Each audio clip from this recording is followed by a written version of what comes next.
Neue Woche, neue Energie und somit herzlich willkommen beim neuen Mystic Week Orakel. Ich bin Madame Mystic und entführe dich heute in die Welt der Orakelkarten, wie immer mit dem Mystic Orakel.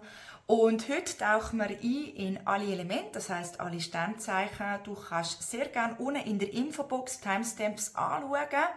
Dort sind alle Zeiten aufgeführt von den Elementen und von den Sternzeichen, falls du willst, spulen oder nicht alles willst schauen oder hören. Auf jeden Fall schau doch auch sehr gerne in deinen Aszendent rein, ist auch immer super, super spannend. Und ich würde sagen, wir legen gerade mal los. Liebes Erdelement, herzlich willkommen zu deinem Mystic Week Reading. Hey, wie geht's dir eigentlich? Es sind herausfordernde Zeiten, man merkt, es rüttelt und es schüttelt. Das eine kommt noch an die Oberfläche. Lasst mich sehr gerne wissen in den Kommentaren unten, vielleicht anhand von einem Emoji, wie es dir im Moment gerade geht. Und wir schauen im Moment gerade mal, was ist die Woche aktuell, mit was dürfte man sich beschäftigen, was ist wichtig. Genau, die erste Karte ist schon mal gekommen. Sadeli. Ja, wow. Wir haben hier einige spannende Karten. Und zwar fangen wir mal mit den ersten zwei an. Und zwar, diese Woche gilt es wieder einmal an, sein eigenes inneres Bouquet anzuschauen. Also, was hat man in sich inne, was sind die eigenen Qualitäten und halt eben nicht nur darauf zu fokussieren, was nicht wirklich gut ist und was einem nicht wirklich passt, sondern eben sich wieder einmal mit dem zu beschäftigen, wer man ist, was man gut macht, sich selber wieder mal auf die Schulter klopfen und vor allem einfach auch den Selbstwert wieder mal anerkennen. Für die einen, die vielleicht gerade diese Woche ein Finanzthema haben, wird sicher sehr, sehr spannend. Also bleib dort positiv eingestellt, weil wenn du negativ überall dran hergehst, kannst du auch nur negativen Scheiß anziehen. Resonanzprinzip. Und zwar schaut wirklich gut, wenn man sich selber wieder mal eingesteht, was für Qualitäten das man hat, was man alles gut macht und dort mal den Fokus drauf hebt, dann verändert es einiges im Mindset. Vor allem für die, die so ein bisschen unterwegs sind mit das ist alles scheiße und das kann ich auch nicht gut und das ist auch nicht recht. Ja, ich will mit dem nicht sagen, wir sollen jetzt einfach nur gesponnen irgendwie, es ist alles gut oder so. Überhaupt nicht. Aber es geht auch darum, dass man, wenn man vielleicht herausfordernde Zeiten hat, auch wieder einmal das Positive drin hineinsieht und sich nicht immer nur aufs Negative ablenkt, wo man gerne anders haben möchte. Also, für die einen wird sicher ein Thema sein, dass sie auch in sich nochmal etwas dürfen entdecken. Also auf Deutsch gesagt, wie eine Kiste, die aufgeht, wo man einmal genau reinschauen darf. Was ist denn da eigentlich alles vorhanden? Und die Kiste, die ist natürlich gefüllt wie eine Schatzkiste mit etwas sehr Wertvollem. Das wirklich anerkennen, das ist ganz, ganz wichtig. Und wenn wir in, ich sage jetzt eher herausfordernden Zeiten unseren Blick wieder darauf heben, was alles gut läuft und was alles, ja, wo man sich wertschätzen kann, dann gibt das eben auch einem wieder Antriebskraft, um vielleicht genau das zu verändern, was nicht so passt. Und dort ist ganz wichtig, auch wenn es manchmal unklar ist, auch die Woche, gewisse Situationen, wo man denkt, ich habe doch einfach keinen Plan, was ich machen soll, wie soll und los auf deine Intuition. Und vor allem, was ich bei der Intuition-Karte so schön finde, ist, es geht rein und da, man spürt sich selber auch wieder einmal. Also auch das eigene Licht wieder mal anerkennen und nicht nur immer der Schatten sehen, das Trüben. Eben, ich will damit nicht sagen, red alles schön, überhaupt nicht. Aber wir haben eher die Tendenz, dass wir immer uns nur auf den Scheiß fokussieren, anstatt uns auch einmal Me-Time zu geben, wo man sich einfach wieder mal bewusst wird, was man so richtig gut macht und was so richtig gut läuft. Und dass man stolz auf sich selber ist und halt eben, ja, auch wieder Freude hat. Weil Freude und Stolz sein auf sich und eben anerkennen, was gut läuft, das sind immer sehr, sehr gute Antriebskräfte zum weiteren Schritt vollziehen. Und das eben nicht nur im Negativen, sondern halt eben in dem, dass man das Wunderbare in einer Bouquet auch wieder mal wertschätzt. Und das ist immer ein Krafttanker. Genau.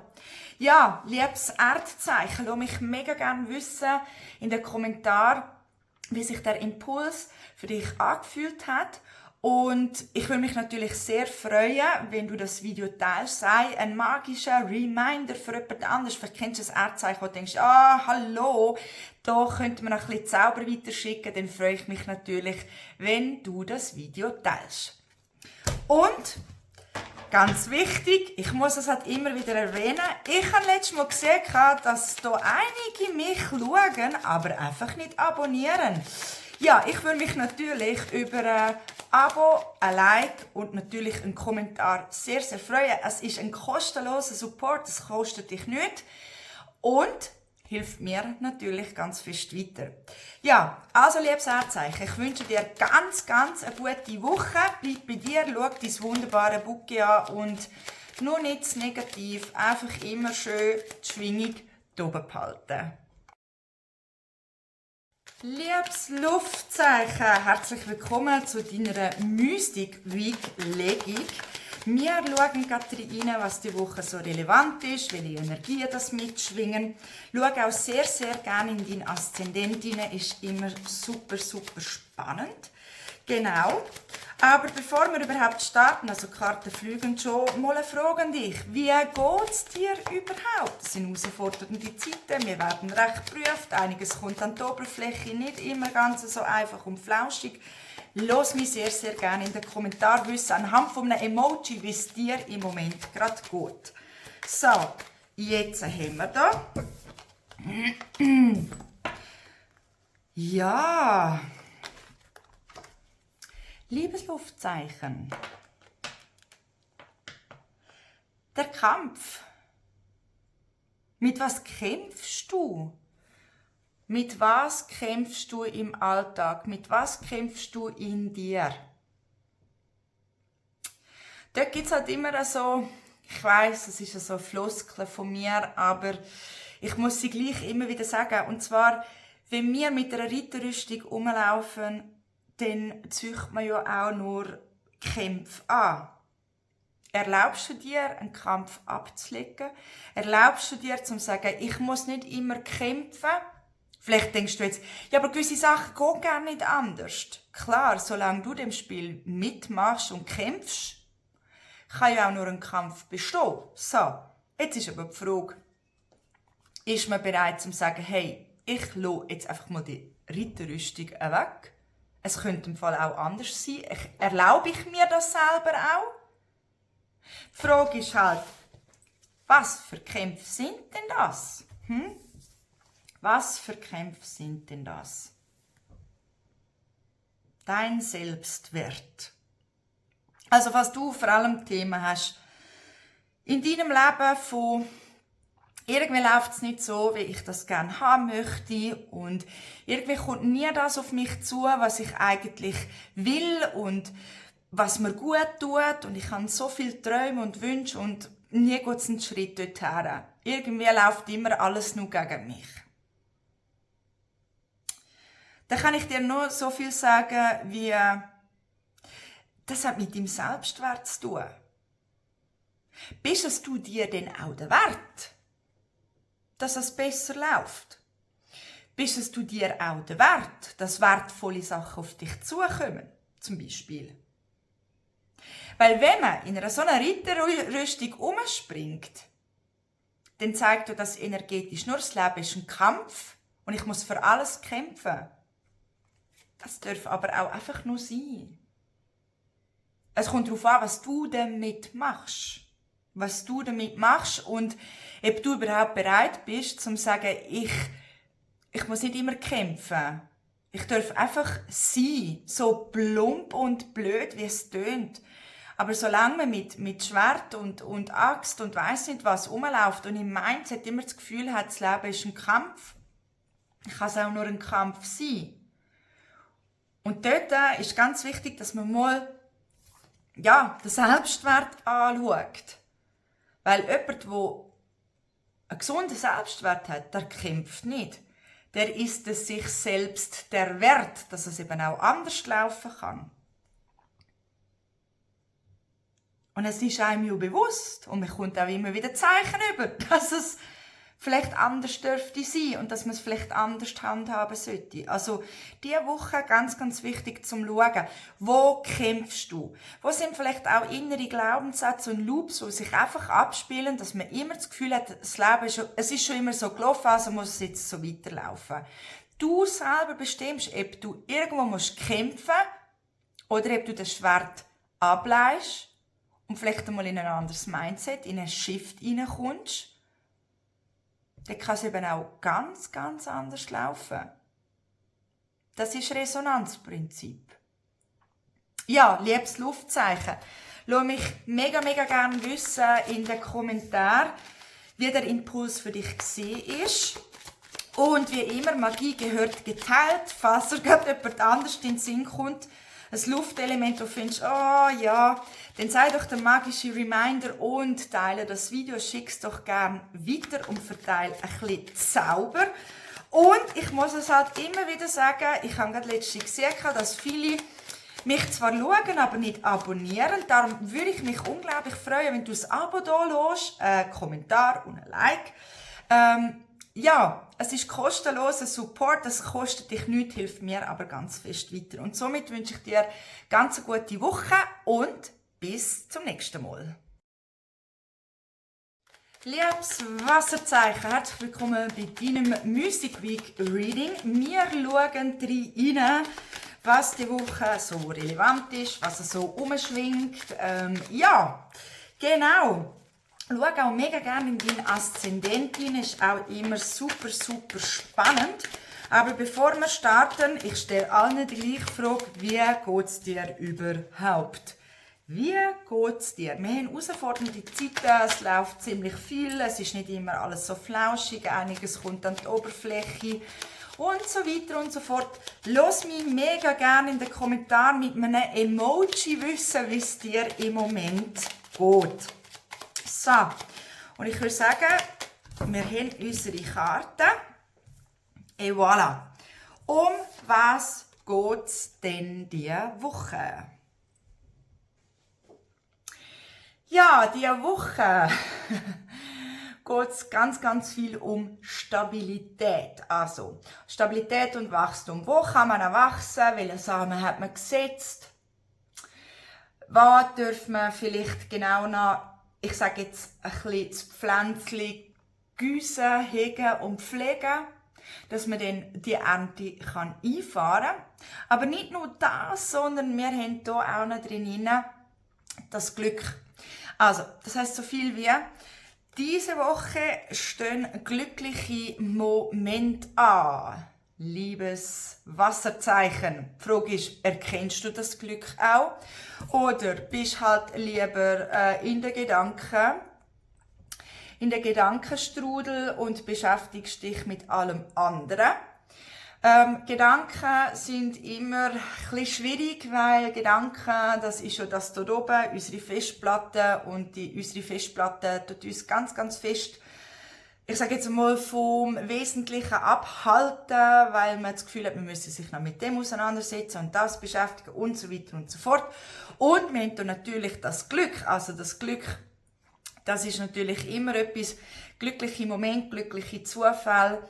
Das kann natürlich auch auf anderer Ebene sein, dass einem da etwas zuflattert, wo man findet, wow, endlich, nur noch glücklich, wow, es hat sich irgendetwas aufgetan.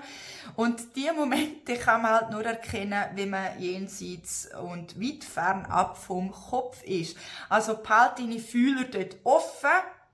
Behalte sie wirklich offen. Es ist gut, wenn man zwischen ihnen hier mal so ein bisschen analysiert und so. Das ist ganz klar, wir können ja nicht nur einfach blindlings durchs Leben durchgehen. Aber schau auch, dass du nicht in Gedankenstrudel irgendwie versinkst oder vertiefst. Also, das heisst, man hat wirklich gute Möglichkeiten, um halt eben auch aus Gedankenstrudel auszusteigen. aus Loops auszusteigen, nochmal ganz explizit können sich darauf zu fokussieren, was der Wachstum in deinem Leben, mit deinem Seelenplan, Job, mit deinen Wünschen, whatever, was es auch immer benötigt, bedarf, was du möchtest, dass man sich dort einmal darauf fokussieren kann und dass da wirklich auch glückliche und, also ich sage jetzt potenzielle, tolle Momente auch rum sind. Nur wichtig ist, dass du dich auch für die öffnest und die auch annimmst. Genau. Ich werde jetzt aber gleich noch auf den Klee, hätte ich gerne noch eine Karte. Yes! Also, der Klee, das heisst fürs Wachstum, nicht verschrecken, wir haben dort die Umzugskarte. Das kann wortwörtlich sein, dass man vielleicht merkt, okay, ich muss vielleicht umziehen, ich brauche andere heilige Hallen. Es zeigt aber auch, dass etwas changen dürfte die Woche. Vor allem, wenn es um Wachstum geht, um Stabilität, um Ernte einfahren, grösser werden, kraftvoller werden, Energie schöpfen, Batterie füllen zum Beispiel und für die einen auch ganz wichtig die Erdung. Also, nicht verschrecken, wenn vielleicht ein Impuls kommt, da, wo man am Anfang das Gefühl hat, um Gottes Willen, was soll jetzt das? Jetzt muss ich vielleicht all die Gedanken oder all das System, das ich kann, völlig über den Haufen schmeißen. Nur keine Panik auf der Titanic, es ist etwas Positives und manchmal muss etwas umkrempelt werden, dass man halt eben genau hier ins volle Potenzial reinkommt. Nur nicht zerdenken, sondern gib dich hin, schau es mal an, fühle mal rein. Also da wird es einige Wasserzeichen geben, die hier einen rechten Shift werden erleben. Im positiven Sinn natürlich. Wo es vielleicht gleich die ein oder andere könnte im ersten Moment treffen, wo man denkt, nein, jetzt habe ich doch so einen super Plan gemacht und jetzt muss ich wieder alles über den Zu überwerfen. Ja, das dürfte dann so sein und es ist nicht in Stein gemeißelt. Schau es dir an. Du darfst auch einfach mal mit dem Thema dann mal so ein bisschen unterwegs gehen und schauen, was sich daraus ergibt. Genau. Und es geht auch darum, um etwas hinter dir zu lassen, damit du halt eben Potenzial ausschöpfen kannst. Et voilà. Ja, liebes Wasserzeichen, ich würde mich natürlich mega freuen, wenn du die Magie teilst, falls du ein anderes Fischli oder ein Krebsli oder ein Skorpionli kennst und findest, da kommt mir gerade über den Sinn, dann teile doch das Video und sei ein magischer Reminder für ein anderes Wasserelement. Und ich muss es halt gleich sagen, ich habe gesehen, dass einige meine Videos schauen, aber noch nicht abonniert haben. Also ich würde mich unglaublich über ein Abo, ein Like und einen Kommentar freuen. Es ist ein kostenloser Support, das kostet dich nichts, hilft mir aber ganz, ganz fest weiter. Und somit wünsche ich dir eine ganz gute Woche und bis bald. Liebes Feuerzeichen, herzlich willkommen bei deinem Mystic Week Reading. Für diese Woche, wir schauen gerade mal rein. Ja, was ist so, was schwingt was surrt nicht Genau. Ja, ich starte bei allen mit der gleichen Frage und zwar, wie geht es dir im Moment? Es sind herausfordernde Zeiten, es läuft relativ viel, einiges taucht an der Oberfläche auf, das eine kützelt es noch ein bisschen vor. Manchmal ist nicht immer so flauschig und entspannt. Lass mich also sehr, sehr gerne unten in den Kommentaren mit einem Emoji wissen, wie es dir im Moment gerade geht. So. Und schau doch auch sehr gerne ins Element von deinem Aszendent rein, ist auch immer super, super spannend. Die ersten 2 Karten sind schon gefallen. So. Und wir schauen, ja, also gerade einen ganzen Stapel müssen wir jetzt hier langsam tun. Nur noch eine bitte. Braucht doch nicht einen ganzen Stapel. So, et voilà.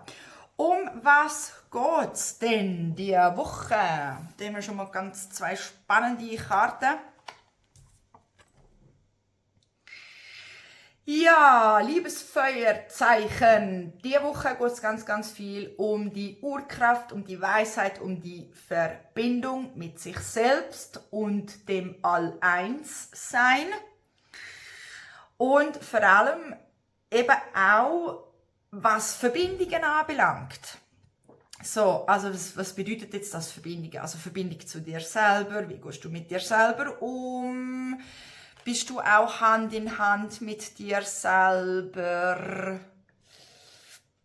Führst du auch eine Freundschaft, eine Beziehung, eine Partnerschaft oder sogar eine Ehe mit dir? Das kann man sicher mal diese Woche ganz, ganz fest unter die Lupe nehmen, weil die Urkraft, das bringt uns natürlich selber auch näher mit uns, wie wir funktionieren, wie wir mit uns umgehen und das halt eben aus der höchsten Frequenz raus. So, jetzt aber für die einen Feuerelement gibt es sicher noch ein Thema, das schon länger aufstößt, und zwar Verbindungen mit anderen Menschen. So, Verbindung mit anderen Menschen in Form von Freundschaft, Beziehungen, in Jobs, wie auch immer, Familie. Dass man die wirklich mal genau unter die Lupe nimmt. Was ist einem dienlich, was ist einem nicht dienlich, was nimmt einem vielleicht sogar auch Kraft, weil man vielleicht Zeit und Geduld und Energie investiert in Verbindungen, die eigentlich gar nicht dienlich sind und wo einem dann Kraft genau da fehlt, weil man sie halt irgendwo da im Aussen für alle anderen verpufft. Genau. Und jetzt ist es so, für die Verbindungen haben, die sagen, ja, ich will mich eigentlich schon lange lösen, aber ich weiß doch irgendwie nicht und irgendwie kannst du nicht, wegen was auch immer für Ausreden. Ja, oder die und die ist die schuld, dass das nicht so gut läuft. Ja, dann ist es aber auch wichtig, dass du dich reflektierst mit deiner eigenen Verbindung. Weil Verbindungen im Aussen, die spiegeln nur die Verbindung zu dir selber. Also wenn dich die Leute beschissen, jetzt einfach ein Beispiel, nicht festnageln bitte, wenn dich die Leute beschissen, dann musst du dich selber halt auch fragen, wo bescheisse ich mich selber? Bei den einen vielleicht will ich eine Verbindung aufrechterheben, die ich eigentlich gar nicht will. Das ist auch ein Beschiss. So. Also, schau die Woche ganz, ganz gut deine Verbindungen an zu dir selber, zu anderen Leuten. Und vielleicht spüren die einen oder anderen halt eben auch, dass diese Woche ganz, ganz ein präsentes Thema rum ist. Und zwar, ich habe mit irgendwie Leuten, wo ich keine tiefe Gespräche führen kann, wo es immer nur um materielles und oberflächliches Gedöns und nur das Gelaber geht und was auch immer, kann ich nichts mehr damit anfangen, weil es hat mir wie zu wenig Tiefe, meine Weisheit, Urkraft, das hat viel Tiefe, man will dann vielleicht über Gott und die Welt und fachsimpeln und philosophieren und nicht noch über irgendwelche, keine Ahnung, Smalltalk und oberflächliches Gedöns reden. Dann schau das auch ganz fest an. Wir haben hier noch die Intuitionskarte, was natürlich so viel heisst wie du wirst Impuls bekommen diese Woche, was wichtig und richtig ist. Es schöpft die auch daher, aber es zeigt halt eben auch, dass gewisse Verbindungen für sich einfach nicht mehr gut anfühlen, die es nur an der Oberfläche rumhängen. So, und falls du genau das Thema hast, dann ist eben auch wichtig, zum vielleicht reflektieren, zeigst du dich auch in dieser Tiefe, wenn dich vielleicht andere, ich sage jetzt Verbindungen anöden mit, wir reden immer nur so über oberflächlichen Scheiß wie über das Wetter und weiss nicht was und was hat man gestern gekocht oder was auch immer und irgendwie will man das gar nicht mehr. Ja, du kannst natürlich nicht von jemandem etwas verlangen, wo du selber ja auch nicht machst. Zeigst du dich auch in dieser Tiefe oder tust du einfach schubladisieren und sagst, ja, mit dem Menschen kann man das gar nicht. Ja, das weiss man ja gar nicht. Es hat schon oftmals gegeben, dass man sich plötzlich öffnet und die Menschen plötzlich sagen, was? Ah ja, ich ticke im Fall auch so, aber ich habe immer Angst gehabt, zu mich öffnen. Und voilà, haben wir die Lösung für das Ganze. Also verwundere dich nicht, wenn du diese Woche einfach nicht Leute zuhören kannst, die keine Tiefe haben, weil du vielleicht irgendwie tiefe Gespräche möchtest, mit Boden, mit Substanz, also verwundere dich dort nicht. Oder halt eben, dass man das Gefühl hat, mein Gott, ich muss die Verbindungen auflösen, weil die sind mir nicht mehr dienlich, die sind alle nur an der Oberfläche. Genau. Ja, liebes Führzeichen, sei ein magischer Reminder, falls dir jetzt gerade währenddessen ein anderes Führzeichen in den Sinn gekommen ist und hast gefunden, wow, ja, hallo, dann sei doch der magische Reminder und schick das Video weiter. Ja, und ich muss es halt leider erwähnen, und zwar, ich habe gesehen, dass einige meinen Kanal schauen, aber immer noch nicht abonniert haben. Darum lass mir doch ein Abo, ein Like und einen Kommentar da. Es ist kostenlos für dich. Ein kostenloser Support hilft mir aber ganz fest weiter. Und somit wünsche ich dir ganz eine gute Zeit und bis zum nächsten Mal.